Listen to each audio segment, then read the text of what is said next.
Bilmədiyin şey barəsində söz söyləmə. Sənə aid olmayan şey barəsində söhbət etmə.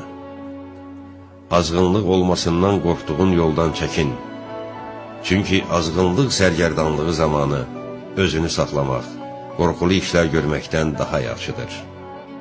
Yaxşı işlərə əmr et ki, yaxşılardan olasan. Pis işləri əlinlə, dilinlə qadağan et. Öz səy və təlaşınla onları yerinə yetirən kəsdən ayrıl. Allah yolunda ona layiq tərzdə cihad et. Allah yolunda tənə vuranın tənəsindən qorxub çəkinmə. Harda olmağın və hansı çətinliklə üzləşməyindən asılı olmayaraq, haqq, həqiqət uğrunda çalış. Dində elm əldə et. Özünü xoşa gəlməz işlərə səbr etməyə adət ver. Haqq yolda səbirli olmaq necə də gözəl xasiyyətdir.